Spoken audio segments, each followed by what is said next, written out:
Hey everyone, welcome to the Powered by Iron Health podcast, where our goal is to create a community that raises the standard of health and wellness. Today we have a special guest here, Yoko. Hello. Hi. How are you? I'm good, thank you. Yoko is our acupuncturist here at Iron Health, and we're gonna learn all about her today. It's gonna be fun. So my first question is how did you get started? Like, what's your history? What's your backstory? I always like to know that. So I came here US 2000. Before I was a student, I study applied molecular biology, Okay. meaning DNA cloning. So Wow. I Wait, DNA cloning? Yes, so I Really? I work at as a student. I work at the hospital where we construct the cDNA library for the blind people. Okay. So it was very research, and very biology background. So, and after I graduated, I just wanted to change. So everyone in Japan who graduated university, they just go to master or get the job. And I couldn't find my passion there. I love research, but something was missing. And to change my path, I couldn't stay in Japan. I have to make a big change. And America was so, it was like a possibilities Yeah. for me. So I decided I didn't speak English. My friend was so surprised. You don't do English. You do math. You do physics. You do biology, but you don't do English. How are you going to come to here? But I decided, okay, I'm going to try. Wow. And I came to US and I decided to study psychology. In the U.S. you started that? Okay. Yes. Did you still at this point not know English? Not that much. Wow.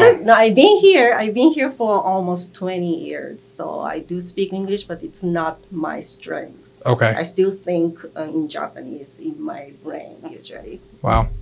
But when you came here to study, Mm-hmm. when you went to school, did you go to? I went to Brooklyn College Okay. as an ESL student, but just learning English was just it was a waste of my time. So I asked the professor, can I take psychology classes? And I already had a degree in Japan, so I took abnormal psychology and I learned about different diseases. Actually, I'm very interested in why people go depressed or anxious, or why we can be normal and what is normal, what is not. So those dimensions, I think America done very good job exploring, make it public, because in Japan, when you are not normal, you just have to hide. Really? Mm-hmm. That's like a cultural thing? Yes. Okay. Yes. So there's a lot of limit to learn psychology or mind and to be free in Japan. That's how I felt. So I came to US and explored the possibility of being crazy or being not normal. And yeah. So along your studies. I took classes for 2 years along with learning English. Okay. And at some point the professor said, hey, you gotta go to master, but I don't think your English is strong enough.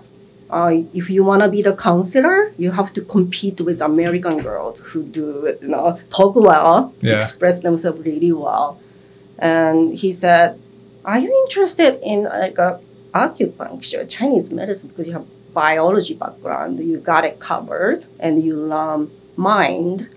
And actually, acupuncture is a new field back then, and you can explore the mind in Chinese medicine. Interesting. So I said, hey, let me try. So that's the start. And I start taking the sessions at acupuncture school where I saw how student intern work, how acupuncture work with people, which is very different from acupuncturist in Japan. I think the US created the new acupuncture profession, which I really fall in love. And I was like, this is it. Mm-hmm. This is what I want to do. And I was very fortunate, able to meet the profession I felt very passionate about. That's awesome. I have a couple questions. I want to backtrack to college. When you went and you learned and you were exploring what normal was, what's your definition? Did you come to a definition? Yeah. The one thing it really shocked me, and at the same time, the first thing I learned at the psychology class was in Japan, normal and abnormal was like sitting the opposite dimension. In U.S., my first class, the professor told me it's in the same line, and it's just where you are at the moment, and nobody can. It's where it's abnormal start or normal start is like socially defined sometimes, and sometimes it's cultural thing, and it's really unclear. And so you can be anywhere actually. So it's not a bad thing or a good thing. It's on the same dimension, and that's really it's helped me a lot. That's the word. Yeah. So in Japan, they really believe that these are two completely separate things. So if you were to fall in the unnormal category in Japan, you're almost like that's it. You're an outcast. That's it. Especially being girl, you don't want to be that outcast. Yeah. I've heard like women in Japan, like if there's something, and is this still true if they're above 30 and they're not married, they're seen as like an outcast? Is that a true thing? Yeah, that's much less, but it's a lot of social pressure, and you might feel like you're a failure or something.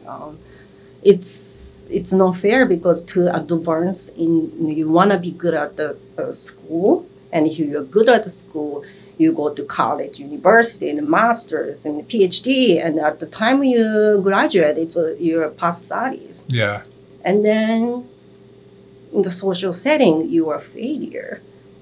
It's not fair, and I sensed it when I was in Japan. But right now, probably it's different. It was like 20 years ago. Yeah. Have you gone back yet, or not? Not that often. Okay. It's on my list. I want to go. I want to see Japan. It's beautiful. Yeah, I've heard that. But that's interesting. The cultural difference from there to here is very, very interesting. Like even that mindset, the normal thing is, I wouldn't even have thought of that. You know what I mean? Like it's completely different. So when you went and decided to be an acupuncturist, like how is Japanese acupuncture different? To be honest, I never had acupuncture in Japan, but I think in Japan, I think it's not the medicine. I'm sorry. That's just a sense. It's different. It's like if you have pain, you just go there. Okay. If you have pain, it's. And then more in America, like how? More in America, yes, absolutely. When you're in the school, you're trying to work with medical setting. You're trying to communicate with MDs, other professional PTs, chiropractors. We learn diseases, pathophysiology behind it, and we try to kind of. It's like a. I'm sorry. It's okay. Yeah, it's different. It's more medical in US. In the US, it's more medical. So it's focused on like what did you learn in acupuncture school? Like how is the curriculum really structured? It's total 4,500 hours of training. I presented in the couple of days ago. Yeah. It's anatomy, physiology, a lot of science, biochem, a lot of those, and then you do point. You have to learn Chinese philosophy and belief system because when we formulate the point, we use the point that each has a functions, but we formulate the point based on the Chinese belief system as well. Okay. So, can we dive into that a little bit?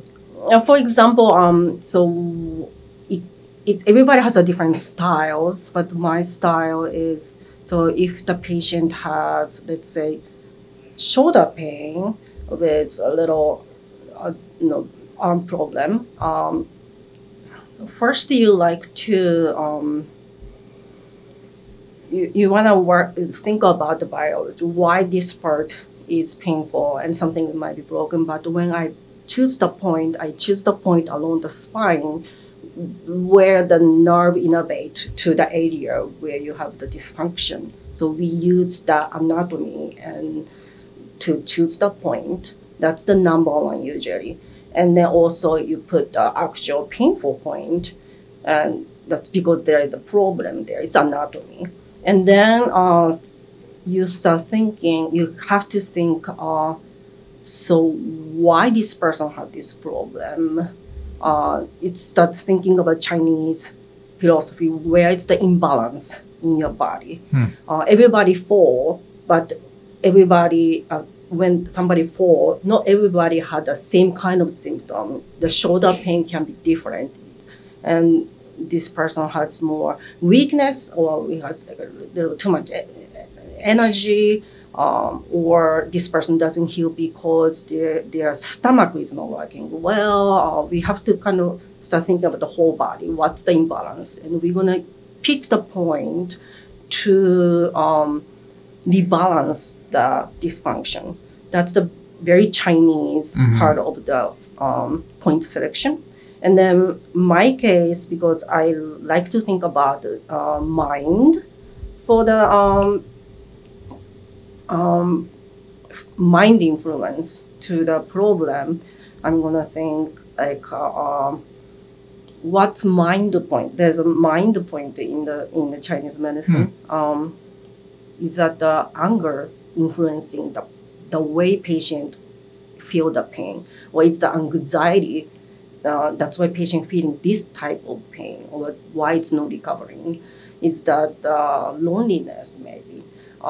So I apply the point for that. So it's a different layer of the point selection, and we really need to have the solid biology background to determine the point, especially the spine point, and then Chinese philosophy and like individual choice. My case is psychology factor to the dysfunction of the body. I didn't even know that. That's fantastic. But diving off of that, or like going into that, so how do you decide what points are, like say someone is anxious? Is there, like, based in Chinese philosophy, there's a point on the body that correlates to anxiety, or is that something that you've learned over the years? Both. So let's say the patient having anxiety, and in Chinese medicine we try to find the dysfunction inside of the whole body. We're gonna check whole body. So when patient come in, I ask a lot of questions. How's your energy level, to how do you feel about your body temperature, how's your digestion. Even though when patient has anxiety, I ask about how's your bowel movement, and how's your sleep, how's your your menses, for example. And I ask all the questions and assess whole body, and then we kind of make the diagnosis of this person is a weakness in this organ system, or this meridian, the Chinese channel theory, and then that weakness or that imbalance creating the anxiety. So in that case, I apply the point to, not for the anxiety point, I formulate the point that fix the meridian or fix the dysfunction of the body, because it's by fixing that imbalance, the patient, the inability to heal, gonna create the healing power, and then she gonna feel good. She gonna release from the anxiety. And at the same time, there's a point I feel, according to my experience, this works for the patient. I use those points as well. Interesting. What are meridians? Like, what's the true definition of what a meridian is? Meridian is it's a it's a pathway of the energy pathway in the Okay. Chinese medicine, the vital energy, qi. We believe there's a line of energy flow, and there's a 12 channels, and we kind of, when we ask the question, we assess which channel, which energy flow has a little problem. Okay. Do you know the 12? Can we dive into the 12? Like a brief overview? No. Okay. That's gonna be too much. Is it different than like chakras, or is it a similar concept? You know how like in yoga they talk about 7 chakra centers. Is it a similar philosophy, or is it completely different? I never thought compare. It's different. It's different. Okay. So the meridians are more based on your own internal energy. Yeah, and it goes through the organ system in Chinese medicine. It's the spring energy. I'm sorry. It's okay. Not easy to explain. Yeah, no, I know. I'm genuinely curious, like, because Yeah, I think this same. stuff is like really really cool. It's the philosophy aspect is pretty amazing, because like with PTs it's so science driven that like philosophy doesn't really take a stand into the way we're trained. There is like pain science now that's coming in, where people are saying when you have someone with pain, you also have to dive into their psyche, like psychosocial aspects that are affecting their pain. And the more I do it, the more I think that that's more of the aspect than anything, you know. And like that's really where like acupuncture really comes in and can benefit them, because you're directly affecting that chi flow. Do you think, this might be a broad question, and I'm just curious because I heard something on it. Do you think food, what people eat, is extremely affecting to their symptoms? Like if it's, let's say orthopedically, not like anything else. Yeah. Yes. Nutrition is the big factor to reduce the inflammation level. Some food can reduce the histamine level, and the way people eat is like a foundation of your inner environment, and the disease come from the soil, and we kind of cultivating the soil and by eating well. So it's really affect. It's part of the big factor for the recovery. But I think food and also the herbs part, the pill part, supplement industry can be a little tricky because eating is really fun, and taking pill takes only a few seconds. Yeah. We get lazy, right? So when we have the problem, first thing we're gonna try to eating well means just pill easy. But I think the real journey for the true healing, it takes really time, so an effort. Moving the physical therapy or a personal trainer working here, it's not easy. It's sweating, and I think that's better than just taking the pill to detox your body. Yeah. You have to run, sweat, eliminate. That takes longer, more painful, and then it's no fast result. But that's the part you need. And dealing with your inner peace, the psychological part, why you're sad, why you're lonely, to address the part is very difficult. And acupuncture helps with that. It's a slow step. Yeah. It's difficult for most patients. So we talk about the nutrition all the time, but I think what we really need to push as a professional is the moving part and the psychological part. Interesting. So what are some things you recommend for psychological, like therapy or meditation? Meditation. I think accepting, knowing who you are and accept that's okay. One thing I came here, I love the U.S. I become a citizen because I love this country so much. But it's very a fire country. We love success. We love keep going. We love youth, energy. And once you reach the point we are injured, we are kind of behind from the movement. Very introverted. Yeah. You feel like abnormal part, maybe. You feel lose. No, you feel. I don't know. It's difficult, and you have to spend time to know it's okay, and make sure find a way. That's okay. Yeah, yeah. Yeah. Yeah, I mean, I agree. I've been doing that a lot lately. Like, that, I would double down on that. Like, you have to know who you are and really appreciate who you are as a person, and like value yourself. So many people don't do that. Yeah. And it's external. Everything's external. It's very, very. And I was very fortunate. My profession helped me to kind of accept who I am, and I can be very happy doing what I'm doing and make living, support my family by doing what I love most. And where in acupuncture setting, when I put the needle, that's my happiest moment, the most quiet moment in my life, and just so happy. That's beautiful. And yeah, I'm very fortunate. Yeah, I feel the same. Oh, yay. What do you say to people who don't have that? Like, let's say someone who works in a place that the environment's toxic, or they have no happiness. What's your advice to them?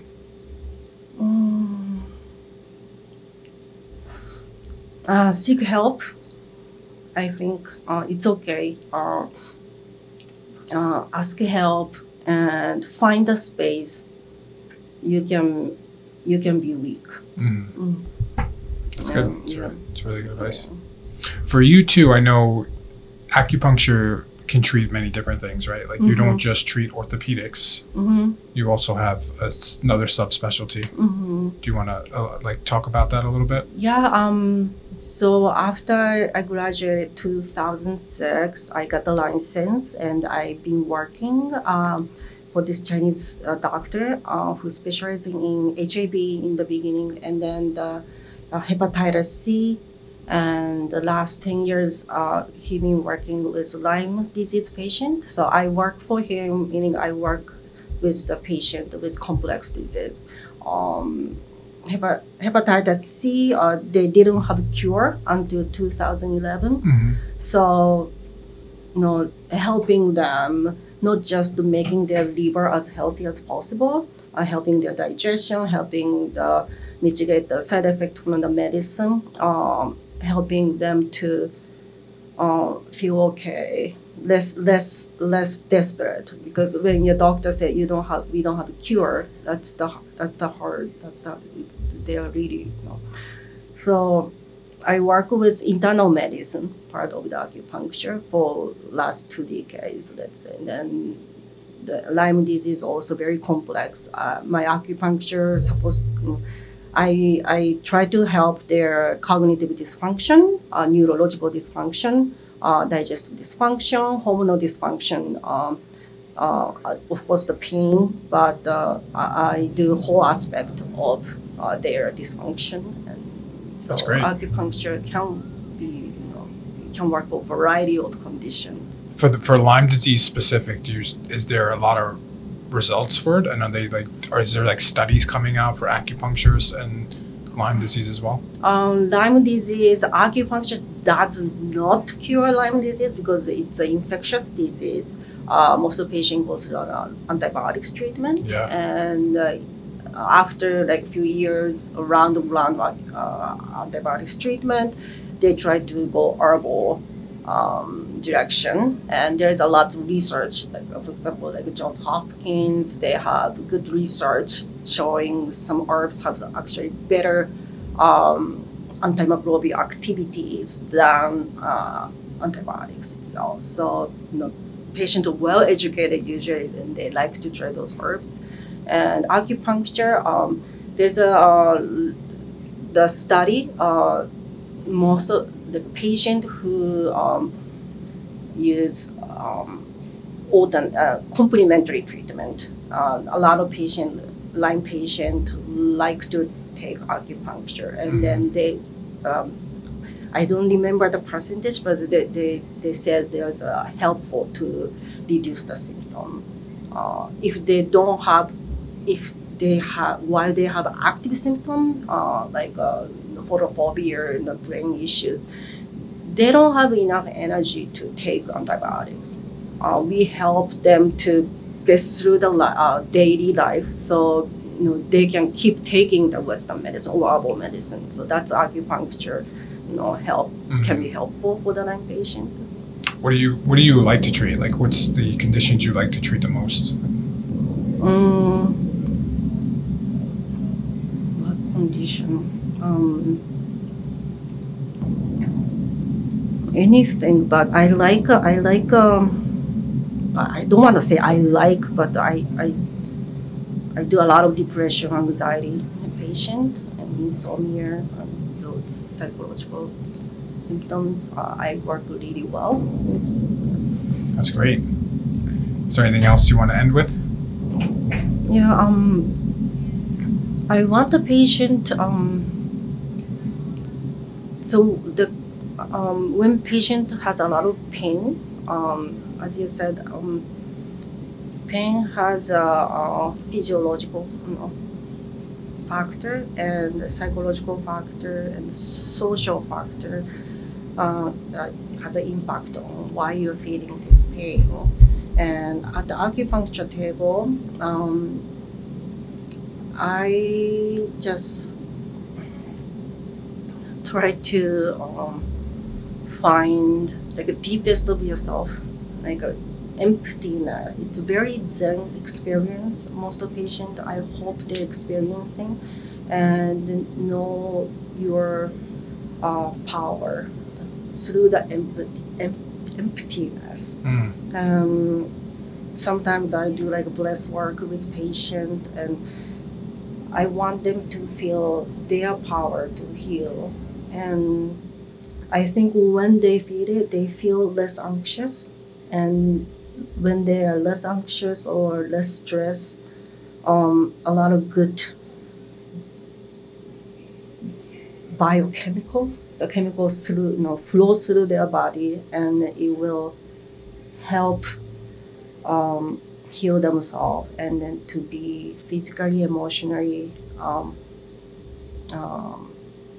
the physical wellness and the mental wellness. They achieve that, and I want the patient to feel the journey in the acupuncture setting. And Awesome, amazing. Well, thanks for listening, everyone. This was a special one here, and if you are interested in getting healed by Yoko, just let us know.